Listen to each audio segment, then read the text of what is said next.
Hi, it's Steve from Part Select. Today we're going to show you how to change the motor and pulley on your washer, and it's a really easy job. All you're going to need is a putty knife, a 5/16 nut driver, and a 1/4" nut driver, a small flat blade screwdriver, a pair of slip joint pliers, and a 3/8 socket and ratchet. Let me show you how we do it. Now the first step of this repair will be to lift the main top and then remove the front panel.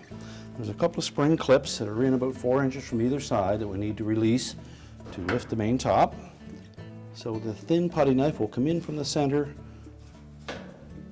until we feel an obstruction, and then depress the spring with the putty knife.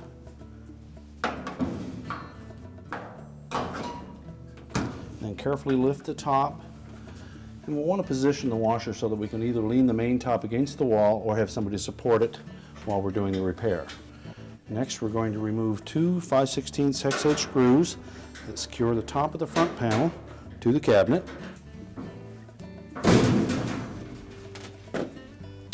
Now we'll tilt the front panel away at the top, and then we'll disengage a couple of hooks that are attached to the base frame, and then we can remove the front panel and set it aside.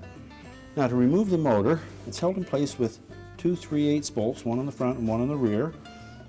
And we'll need to remove this ground wire as well, and it's held in place with two 1/4" screws that hold it both to the motor base frame and to the washer base frame.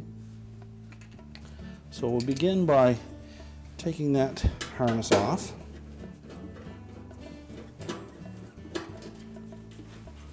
And take note that the 1/4" screw that secures the ground wire to the washer base is a self-tapping screw, and the one that secures it to the motor base frame is a machine screw.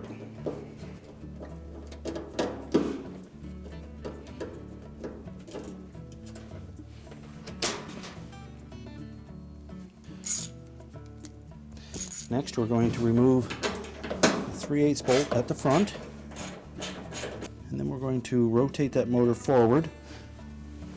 If you can't get the motor forward enough to access that rear bolt, you may need to tilt the washer at this point and roll the drive belt off of the motor pulley.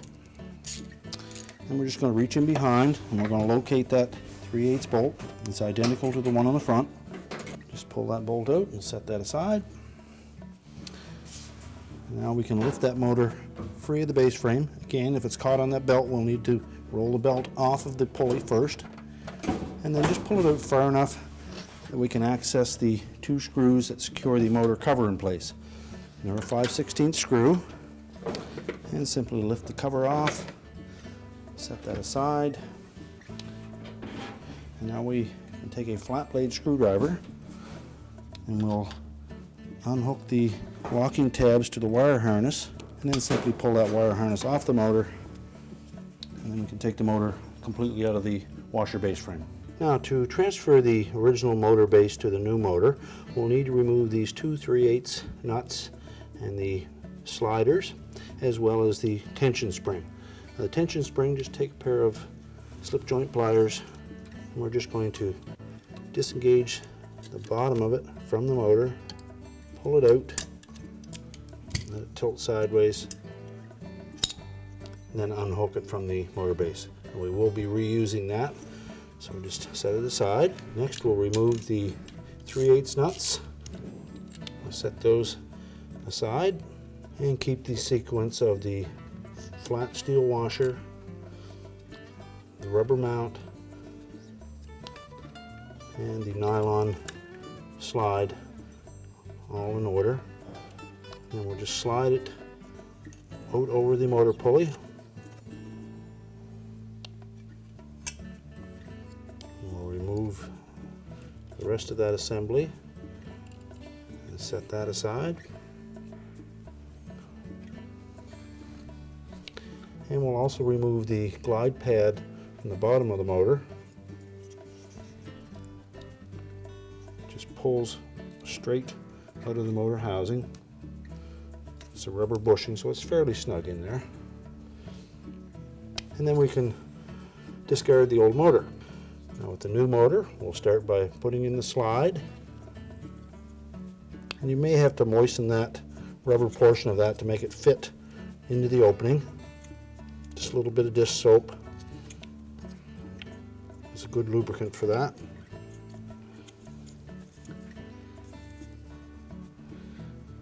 And it will actually go in easier if you can remove the nylon slide first, then press the rubber mount in. You'll notice that there is a bulbous shape to that glide, and then just force that in, and that part is installed. Next, we'll reassemble the nylon and rubber mounts. Put the bottom portions of them on. Next, we'll install the actual motor mount. Slide it around the pulley first.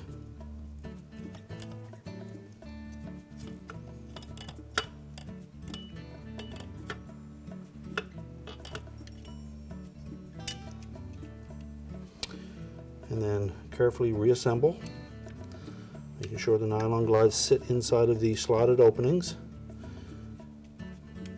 The rubber mount next, flat washer.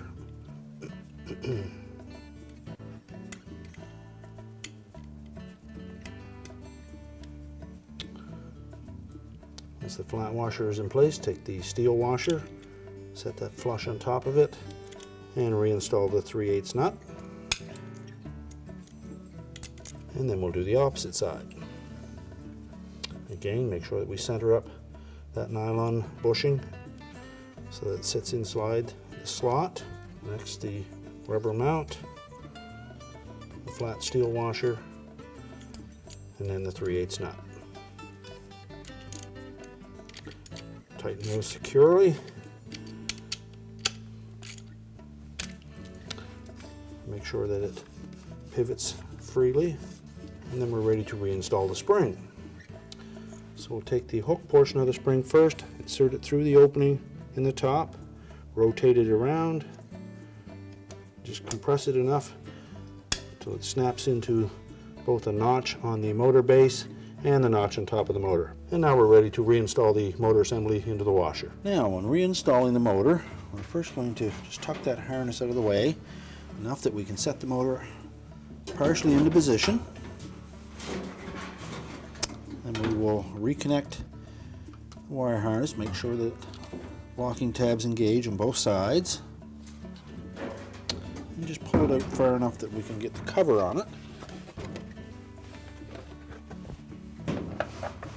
We'll reinstall those 5/16 hex head screws. Now we'll carefully set that motor down into the opening in the base. And rotate it around so that the holes line up for the mounting bolts. We'll slide one into the front, and we'll just start that bolt. Now we can pivot that motor around enough. We'll insert the bolt from the rear. Now tighten the rear one securely. Rotate the motor around so we can access the front one. We can snug that one up now. Now next, we need to install the ground wire. So just pull it around beneath that motor cover. And with the 1/4 inch hex head machine thread screw, we'll put that one in the motor base frame. And we need to make sure that that screw is tight. And then we'll install the one in the base. And that's a self-tapping screw. Now we're ready to put the front panel back on, and then we can turn the machine upside down and install the drive belt. Carefully lift it up and set the pulley down through the hole, and install the bolt on the front.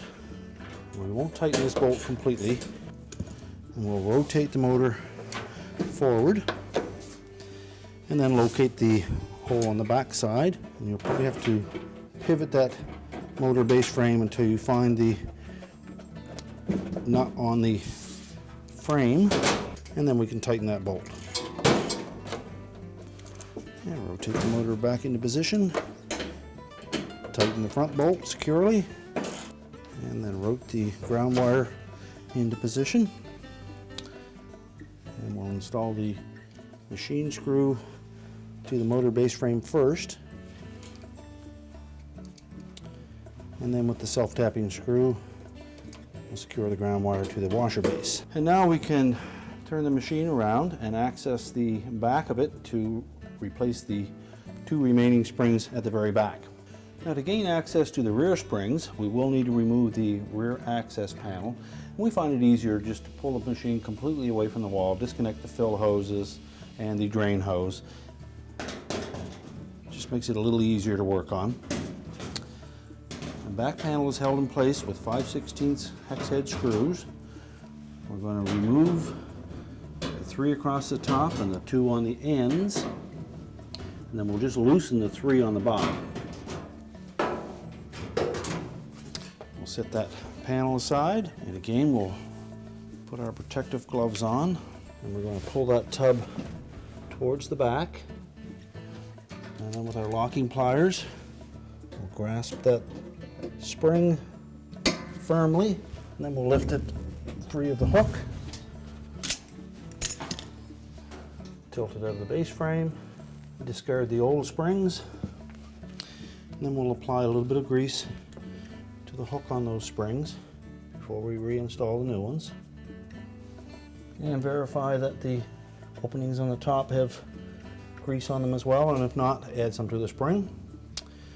And we'll take our locking pliers, insert the spring into the base frame, make sure the end of the hook comes up through the frame, and just stretch the spring enough to catch that hook, and do the same for the last one.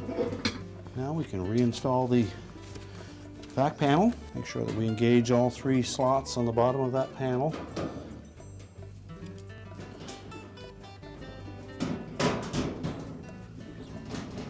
Now we're ready to reconnect the drain hose and the fill hose and put the washer back into position. Now, to reinstall the front panel, we want to make sure that we engage those slotted holes on the bottom of the front panel with the clips that are attached to the base frame.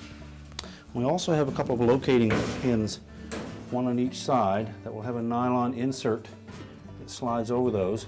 Make sure those are both in position before we install the panel. And then as you raise the panel into position, make sure that those pins line up with the appropriate hole, and then hold it in position. And we'll start the 5/16 screws to secure it, and make sure both of those screws are tight. And also check there is 2 locating pins on the top of that front panel that will engage 2 holes in the main top. There's also a rubber gasket that fits down over those pins. Make sure those are both in position. And carefully lower the main top. Line up those pins, and then press the top into position so that the spring clips catch.